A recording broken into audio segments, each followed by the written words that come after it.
من يهده الله فلا مضل له ومن يضلل فلا هادي له ونشهد أن لا إله إلا الله وحده لا شريك له ونشهد أن سيدنا ومولانا محمدا عبده ورسوله صلى الله تعالى عليه وعلى آله وصحبه وبارك وسلم۔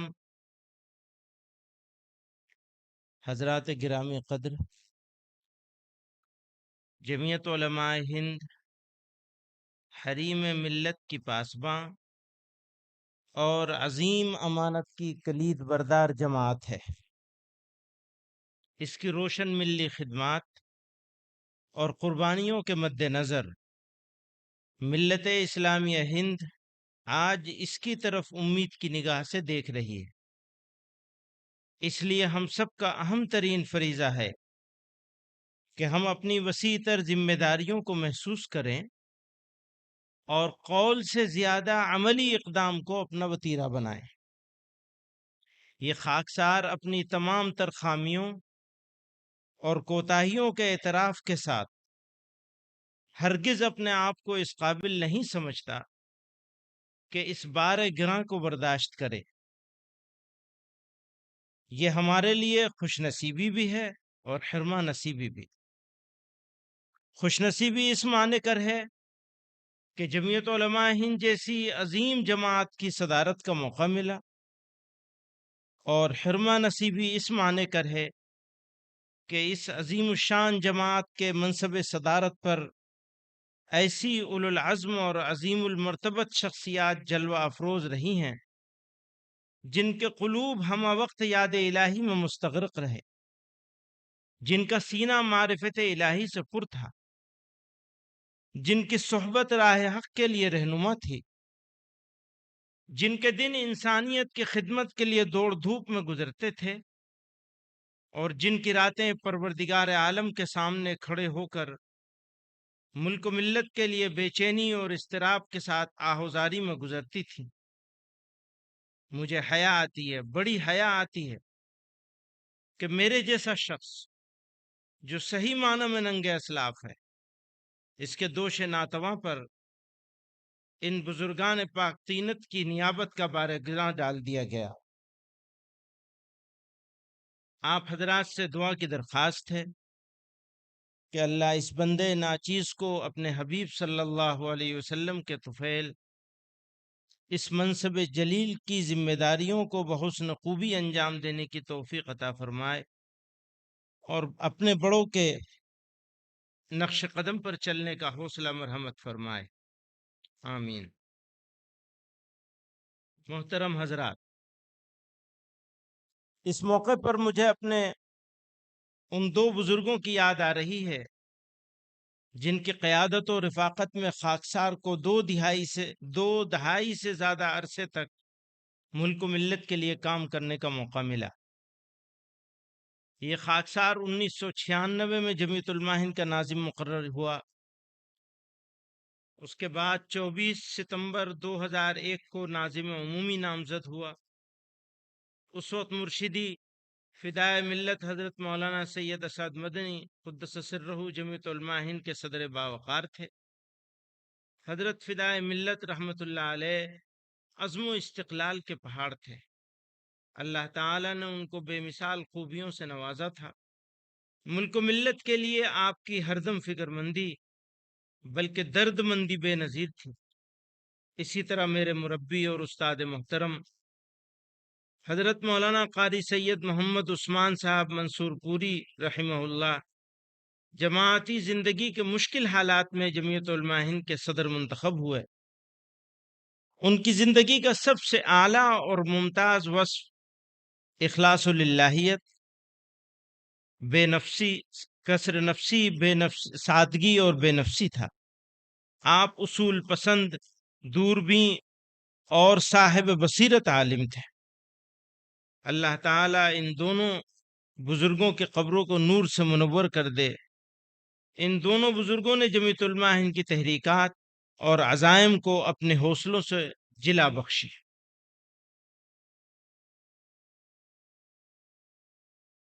ابھی حضرت مولانا رحمت اللہ صاحب دامت برکاتہم ختم نبوت کا تذکرہ کر رہے تھے،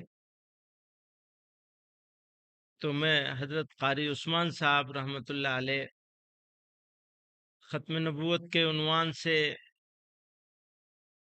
کام کرنا انہوں نے شروع کیا، تو اتنا کام کیا، اس طرح وہ اس کام میں لگے رہے، اوڑھنا بچھونا ایک طرح سے بنا لیا کہ لوگوں نے ان کو مجاہد ختم نبوت کہنا شروع کر دیا، جو بالکل بجا تھا ان کے۔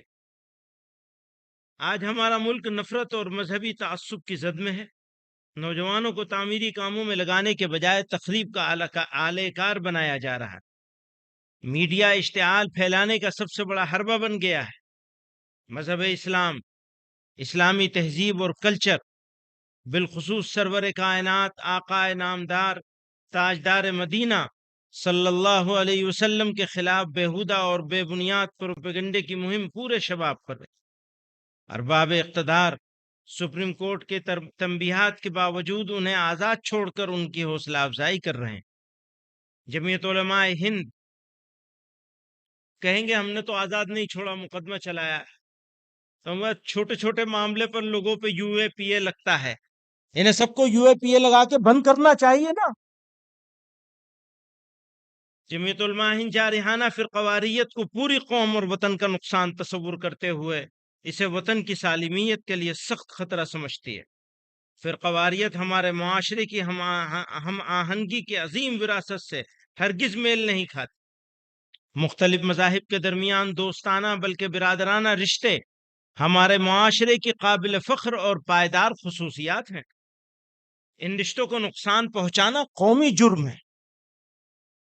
آئیے ہم اس بھڑکتی ہوئی آگ پر قابو پا لیں جو ماضی کی نسلوں کی محنت سے بنی ملک کی عظیم وراثت کو ملیا میٹ کر رہی ہے، اور ایک ایسے وطن کی تعمیر کریں جہاں ذہن بغیر خوف کے چل سکے۔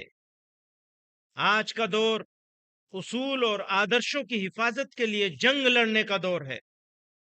آج ہر طرف یہ آوازیں اٹھنے لگی ہیں کہ دستور ہند میں دی گئی ضمانتیں بے سود ہیں۔ ان حالات میں اگر سوامی وویکانند، موہن داس کرم چند گاندھی، جواہر لال نہرو اور چشتی کے آدرشوں کو ماننے والے لیڈران اسی طرح تماشائی بنے رہے تو نہیں کہا جا سکتا کہ ملک کا حشر کیا ہوگا۔ دلتوں، پسماندہ طبقات اور اقلیتوں کو نظر انداز کر کے ملک کی ترقی کا تصور محال ہے۔ یہ وطن سب کا ہے اور سب کے حقوق اور فرائض یکساں ہیں۔ اس لیے تمام انصاف پسند جماعتوں اور ملک دوست افراد کی ذمہ داری ہے کہ رد عمل، ریئیکشن اور جذباتی ایموشنل سیاست کے بجائے یونائٹ ہو کر، متحد ہو کر شدت پسند اور فسطائی طاقتوں کا، فاشسٹ فورسز کا سیاسی اور سماجی سطح پر مقابلہ کریں اور ملک میں بھائی چارہ، باہمی رواداری اور انصاف کے تقاضوں کو پورا کرنے کے لیے ہر ممکن جد و جہد کریں۔ ہم امت کے نوجوانوں، طلباء کی تنظیموں کو خاص طور سے متنبہ کرتے ہیں کہ وہ اندرونی اور بیرونی دشمنان عناصر کے، یعنی انٹرنل اور ایکسٹرنل دشمنوں کے براہ راست نشانے پر ہے۔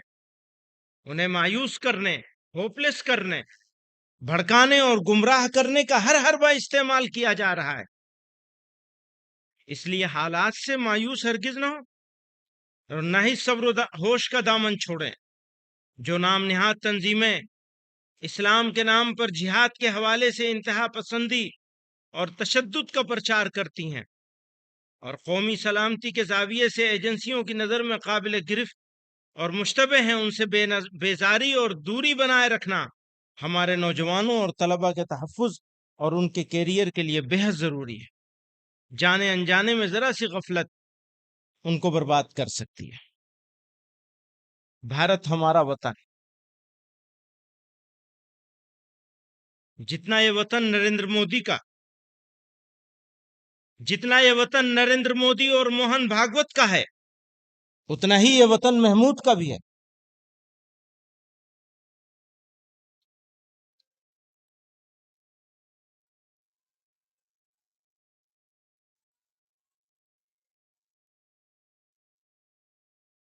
بھارت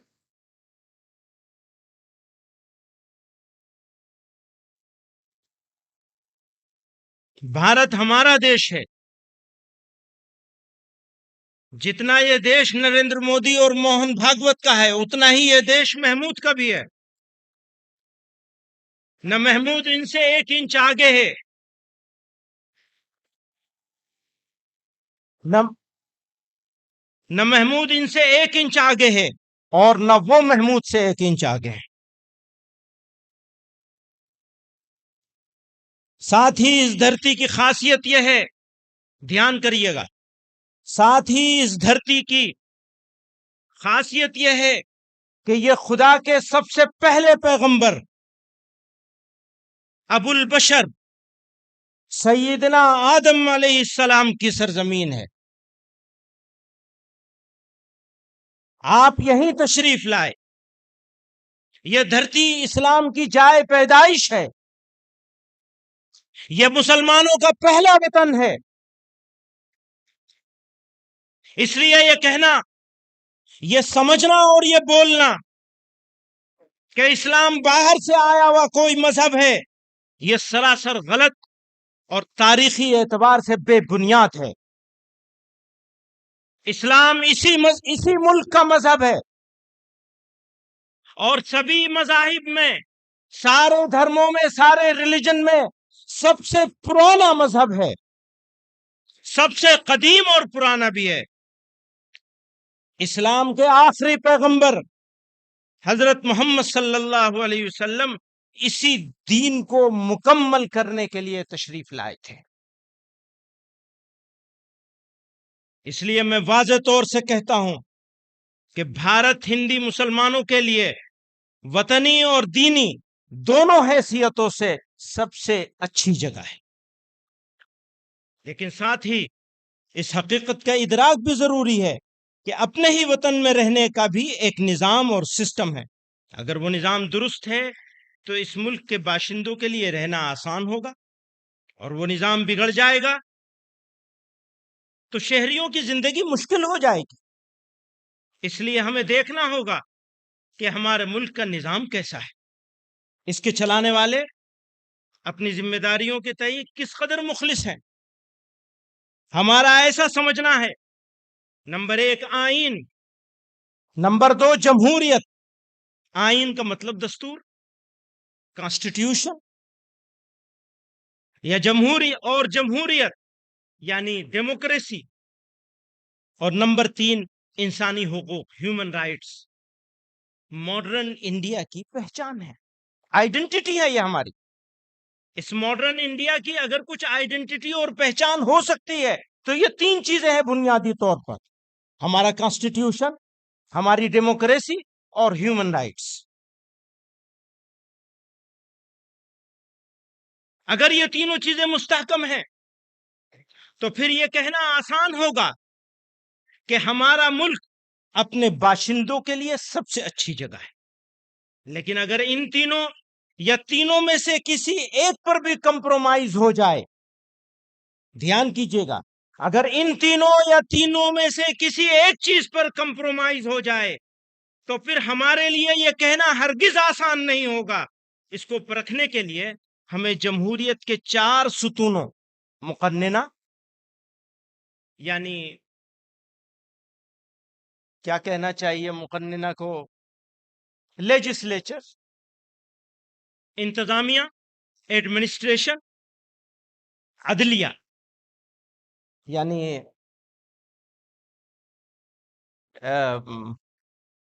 جوڈیشری، اور نمبر 4 میڈیا. اس کا جائزہ لینا ہوگا. ان 4 چیزوں کا ہم کو جائزہ لینا ہے: لیجسلیچر کا، ایڈمنسٹریشن کا، جوڈیشری کا، اور میڈیا کا. آگے چلیے. انصاف کی حکمرانی. کسی بھی مہذب سماج کے لیے عدل و انصاف سب سے بڑا معیار ہے. عدل و انصاف کے بغیر بڑی سے بڑی ریاست اور بڑے سے بڑا ملک باقی نہیں رہ سکتا. ہر حکمراں کا اولی فرض اپنی رعایا کو انصاف مہیا کرانا ہے. ملک میں امن و امان کا قیام اور جرائم سے پاک معاشرے کی تشکیل انصاف کے بغیر نہیں ہو سکتی. ہمارے ملک و سماج کی ایک تلخ حقیقت ہے کہ نہ صرف ہم ظالموں، قاتلوں اور لٹیروں کو قرار واقعی سزا دینے میں ناکام ہیں، بلکہ بے قصور افراد کو جان بوجھ کر گرفتار کیا جاتا ہے اور پھر ان کو طویل المدت قید میں رکھا جاتا ہے، اور 20 سال گزرنے کے بعد عدالت ان کو رہا کر دیتی ہے. ایسے ہزاروں واقعات کا ریکارڈ پیش کیا جا سکتا ہے. اسی کے مد نظر جمعیت علماء ہند نے بے قصور افراد کی رہائی اور ان کے مقدمات کی پیروی کے لیے ایک مستقل شعبہ قائم کیا ہے، جس کے ذریعے نچلی عدالتوں سے لے کر سپریم کورٹ تک ہم ہزاروں افراد کے مقدمات لڑ رہے ہیں. یہی ہماری تقدیر میں رہ گیا ہے.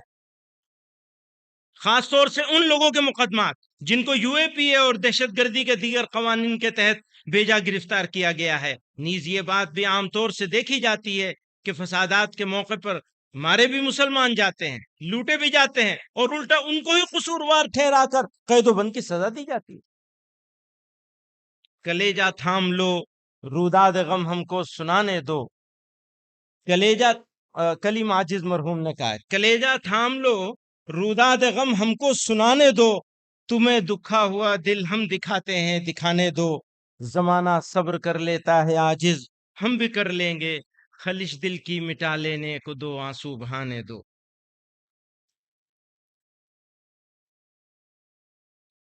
محترم حضرات، جب ہم وہ جو چار چیزیں الگ کی گئی تھیں کہ وہ چار چیزیں پہچان بنے گی اس بات کی کہ ملک کیسا ہے، کس راستے پہ جا رہا ہے، اس میں عدلیہ بھی آتا ہے. ہماری جوڈیشری، سپریم کورٹ اور ملک کی دوسری عدالتیں بھارت کی سب سے بڑی جمہوریت کی محافظ اور اس کی طاقت ہیں. یہ عدالتیں اپنے خود مختار نظام کی وجہ سے حکومتوں کے بے لگام اقدامات پر قدغن لگاتی ہیں. سماجی بہبود، ماحولیات کے تحفظ، انتخابی اصلاحات وغیرہ کے مسائل پر ان کے احکامات اور رہنما اصول ملک کی درست رہنمائی کا سبب بنتے ہیں. لیکن گزشتہ کچھ عرصے سے بالخصوص بابری مسجد، طلاق ثلاثہ وغیرہ پر، اور بھی بہت سارے ہیں، یہ دو کا ذکر میں کر کے، وغیرہ پر فیصلوں کے بعد یہ تأثر عام ہو رہا ہے کہ عدالتیں ریاست کے دباؤ میں کام کر رہی ہیں.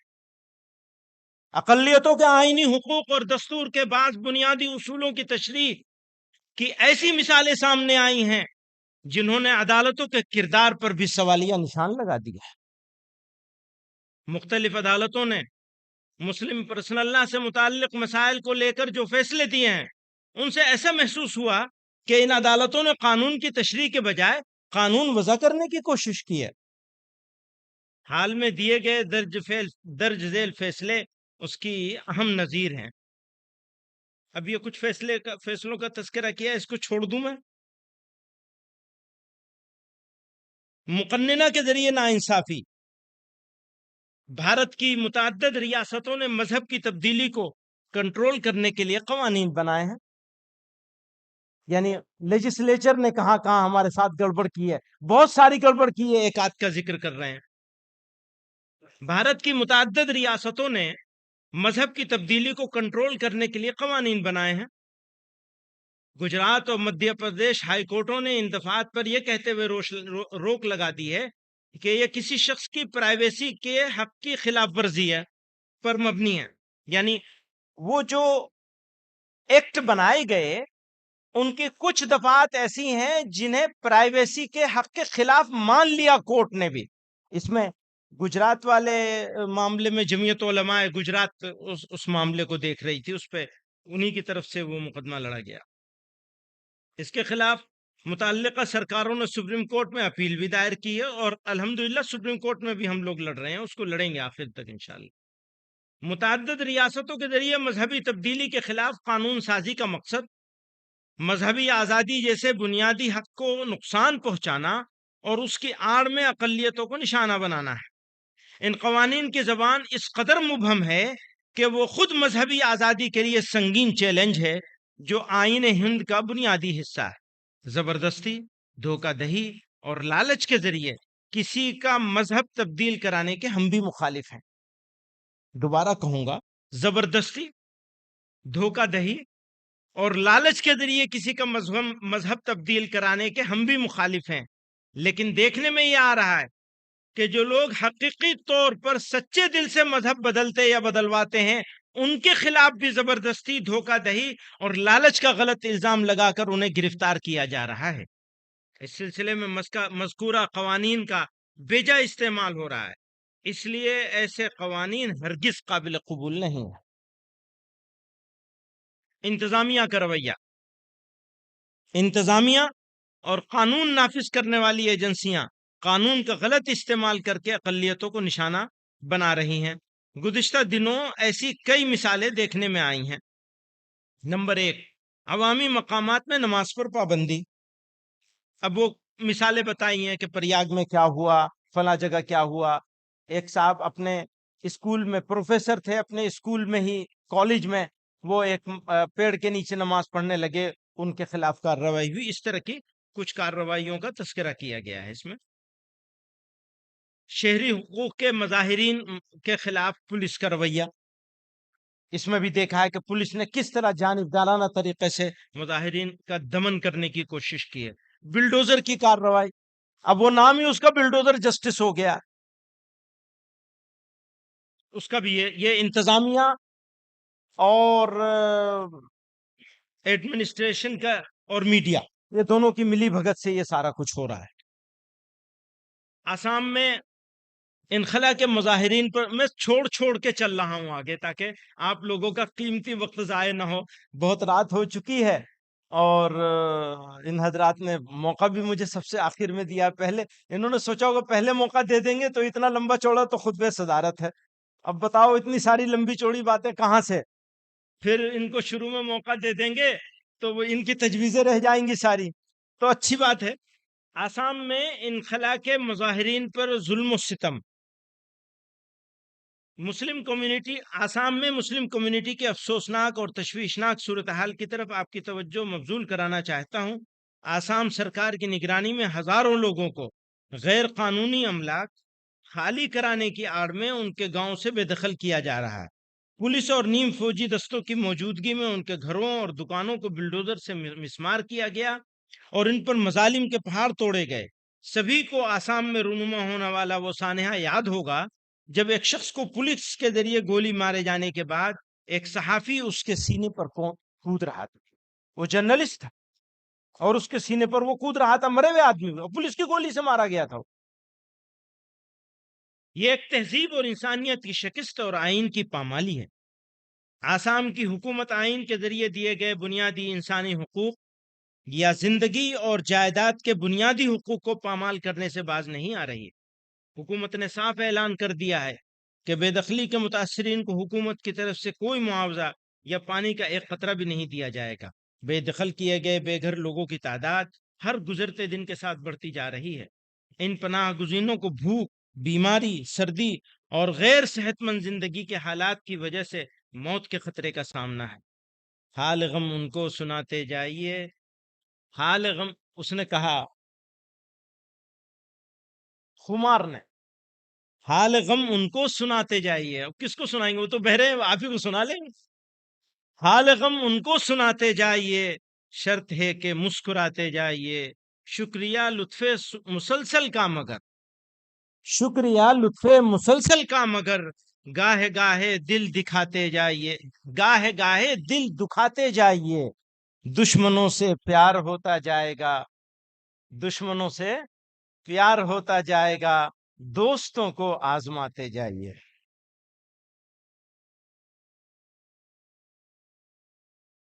کیا ٹائم ہو رہا ہے؟ کل کر لیں، پورا کریں گے آج ہی سارا کام ایک ہی دن میں۔ وہ پولیس والے آ جائیں گے. ہاں ہاں. تھوڑا سا اور کر لیتا ہوں. میڈیا کا رویہ. اب یہ ہمارے خطبہ صدارت میں سب سے زیادہ میڈیا کو ہی لے لیا گیا ہے. میڈیا چونکہ ڈیموکریسی کا ایک بنیادی پلر ہوتا ہے میڈیا، اس لیے میڈیا پر بات ہونی ضروری ہے.